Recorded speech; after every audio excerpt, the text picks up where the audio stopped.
Hello guys, what is up, क्या हाल चाल है। तो आज हम इस वीडियो में बात करेंगे पिरामिड्स के बारे में। तो आखिर पिरामिड्स है क्या और आखिर बनाए कैसे गए, क्या इसमें एलियंस इन्वॉल्व थे या फिर नहीं, सब कुछ जानेंगे इसी वीडियो में। तो वीडियो को एंड तक ज़रूर देखना और without any further delay let's get started.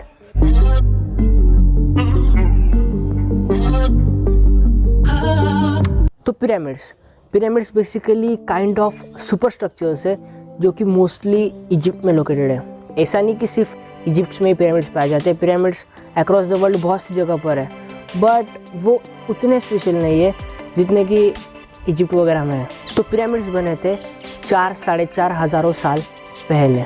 ऐसा माना जाता है कि जब पिरामिड्स नए नए बने थे तब वो सिल्वर की तरह चमकते थे, यानी जो उनका आउटर सरफेस था पिरामिड्स का वो रिफ्लेक्टिव था, इस तरह से कि दूर की जगहों से भी वो पिरामिड्स विजिबल थे। लेकिन क्योंकि वेदरिंग के साथ और क्योंकि वो स्ट्रक्चर बहुत ही पुराना है, लाइक यू कैन इमेजिन 4-4.5 हज़ारों साल पहले का स्ट्रक्चर है वो, और फिर बीच बीच में अर्थक्वेक्स भी उस जगह ने फेस किए, तो इसकी वजह से वो आउटर केसिंग के जो पॉलिश वाले स्टोन्स है अभी वो नहीं दिखने को मिलते। पिरामिड्स का जो अंदर का टेम्परेचर है वो हमेशा अप्रॉक्सीमेटली 20 डिग्री सेल्सियस के अराउंड होता ही है। इवन दो बाहर कितनी भी गर्मी हो सर्दी हो, लेकिन अंदर का टेम्परेचर 20 डिग्री सेल्सियस ही होता है ऑलमोस्ट। तो ऐसा बोलना गलत नहीं होगा कि पिरामिड्स अंदर से एक नेचुरल एसी की तरह बिहेव करते हैं। अमेजिंग। जो पिरामिड्स है सिर्फ पिरामिड्स नहीं बल्कि ऐसे और भी अलग अलग स्ट्रक्चर्स है जो पिरामिड्स के साथ साथ बनाए गए थे। कुफू, खफरी और मेनपिर नाम की जो पिरामिड्स है वो ओरियन कॉन्स्टेलेशन के अलनीटक, अलनीलम और मिंटक इन स्टार्स के साथ अलाइन है। इसका मतलब ये कि जो पिरामिड्स के टॉप है वो लिटरली उन स्टार्स के एग्जैक्टली नीचे आते हैं। और पिरामिड ऑफ गीज़ा का जो टॉप है वो क्लियरली नॉर्थ पोल को डायरेक्ट करता है, मतलब परफेक्टली नहीं एज ऑफ नाउ क्योंकि टेक्टोनिक प्लेट्स शिफ्ट होते रहते हैं टाइम के साथ, इसलिए, लेकिन ऑलमोस्ट अप्रोक्सीमेटली वो नॉर्थ पोल को ही डायरेक्ट करता है। मतलब जब वो बना होगा तो वो प्रिसाइजली नॉर्थ पोल को डायरेक्ट करता होगा। लेकिन इतना परफेक्टली एक स्ट्रक्चर बना कैसे, क्योंकि 4-4.5 हज़ारों साल पहले तो कोई टेक्नोलॉजी थी ही नहीं, क्योंकि एलियंस थे। वेल नहीं, तो एलियंस क्यों नहीं, और हम आखिर एलियंस से अब तक मिले क्यों नहीं है, इसे मैं ऑलरेडी अपने एक वीडियो में एक्सप्लेन कर चुका हूँ। तो इस वीडियो के एंड में मैं आपको उस वीडियो को चेकआउट करने के लिए रिमाइंड करता हूँ, तो स्टे ट्यून। तो आखिर इतने बड़े पिरामिड्स को कंस्ट्रक्ट कैसे किया गया।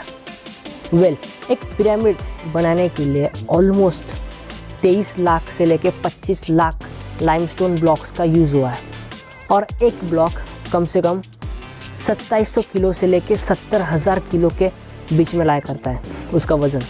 और एक रेफरेंस के लिए बता दूँ तो जो मॉडर्न क्रेन्स है वो अराउंड 20,000 किलो तक उठा सकते हैं, और उस वक्त के स्टोन्स करीबन 70,000 किलो के थे।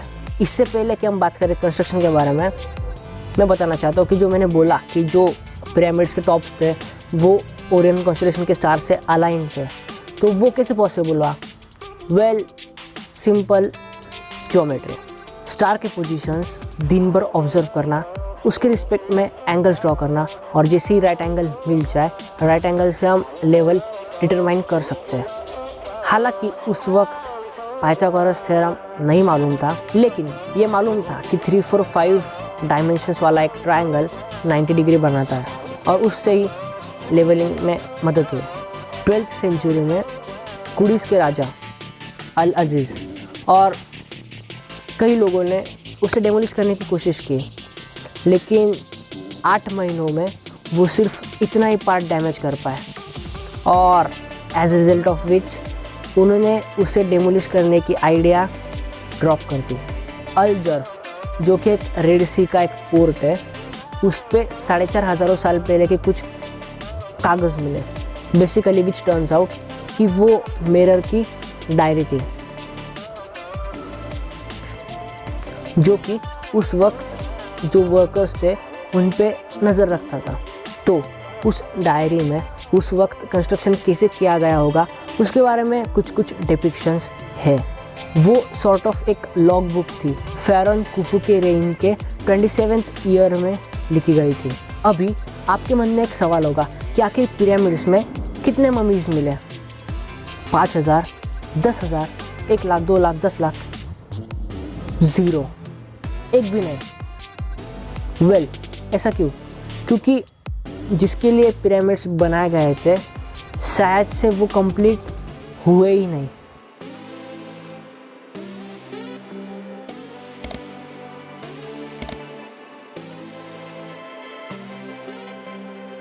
वेल, जो पिरामिड्स थे वो किंग के बेरियल के लिए बनाए गए थे। वो ऐसा मानते थे कि जिसके साथ हम बॉडी को बरी करते हैं वही चीज़ उसे अगले जन्म में मिलती है। तो इसलिए वो किंग के साथ साथ बहुत सारे ज्वेलरी, गोल्ड, सिल्वर और बहुत सारे कीमती चीज़ें साथ में दफनाते थे ताकि उस किंग को अगले जन्म में वो मिल सके। एक साइड नोट, अगर वीडियो में मज़ा आ रहा है तो जल्दी से सब्सक्राइब कर दो यार इस वाले चैनल को और बेल आइकन को दबा दो ताकि आप मेरे वीडियो सबसे पहले देख सकें। वेल, अब बात करते हैं कंस्ट्रक्शन की। तो इन पिरामिड्स का कंस्ट्रक्शन एक इंटेलिजेंट ग्रुप ऑफ आर्किटेक्चर्स और इंजीनियर्स की बदौलत बना है। हालांकि जो पत्थर वगैरह ट्रैवल करने का काम था वो वर्कर्स ने किया। ऑल्दो इन पिरामिड्स का कंस्ट्रक्शन कोई रॉकेट साइंस नहीं, बट फिर भी ये काफ़ी काबिल तारीफ़ था अगर हम उस टाइम को कंसिडर करें जिस टाइम में वो बनाया गया था। सबसे पहले बात करते हैं कि रॉ मटेरियल जो बड़े बड़े लाइमस्टोन्स थे उसे ट्रांसपोर्ट कैसे किया गया। जो नाइल रिवर है उस नाइल रिवर से एक आर्टिफिशियल कैनल बनाया गया जिससे कि नाइल रिवर का जो पानी है वो डाइवर्ट हो गया और फिर दूर से वुडन बोट्स की मदद से वो बड़े बड़े स्टोन्स पानी की मदद से जो लोकेशन है जहाँ पे कि पिरामिड्स बनाए गए वहाँ तक ट्रैवल किया गया। और एक्चुअल कंस्ट्रक्शन साइट पे जहाँ पे बहुत सारी सैंड थी उसे पानी की मदद से वेट किया गया, इतने पानी से कि फ्रिक्शन कम से कम हो सके और वो पानी पूरी तरह से इवापोरेट भी ना हो। और फिर उन ब्लॉक्स को वुडन चैनल्स पर रखा गया और फिर उसे स्लाइड करते हुए अपने अपनी जगह पर प्लेस किया। और जहाँ तक उन ब्लॉक्स को ऊपर चढ़ाने की बात, तो पिरामिड्स के अराउंड वुडन चैनल्स बनाए गए थे जिसके ऊपर कि वो स्लाइड करते हुए अपने अपनी जगह पर प्रॉपरली रखे गए। 2 ब्लॉक्स को किससे जोड़ा गया? सीमेंट से जोड़ा गया? वेल नहीं, लेकिन किससे जोड़ा गया ये भी एक अलग टॉपिक ऑफ डिस्कशन है।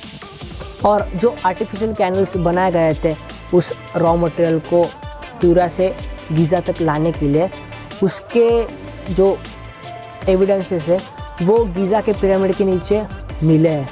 रिसर्चर्स और आर्कियोलॉजिस्ट्स मानते हैं कि रॉ मटेरियल को ट्रांसपोर्ट करने के लिए ऑलमोस्ट 3 दिन लगते थे और एक पिरामिड को बनाने के लिए ऑलमोस्ट 23 साल लगे विथ 90,000 वर्कर्स।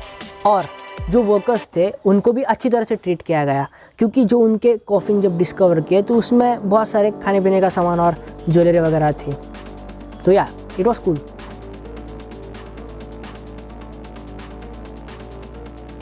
तो बस इतना ही था आज की इस वीडियो के लिए। वीडियो अगर अच्छी लगी हो तो लाइक कर देना, सब्सक्राइब कर देना, शेयर कर देना। और हम इस वीडियो का लाइक टारगेट रखते हैं सिर्फ 30 लाइक्स, दैट्स इट। सिर्फ 30 लाइक्स करने कंप्लीट, तो लाइक करो यार। और अगर आप जानना चाहते हो कि हम अब तक एलियंस को क्यों नहीं मिले या फिर क्यों नहीं मिल पाए, तो इस ऊपर वाले वीडियो पे क्लिक करो और नीचे वाले आइकन पे क्लिक करके मेरे को सब्सक्राइब करो। और हम नेक्स्ट वाले और एक मस्त वाले इंटरेस्टिंग वीडियो के साथ मिलेंगे। तब तक के लिए बी फेनोमेनल, पीस आउट।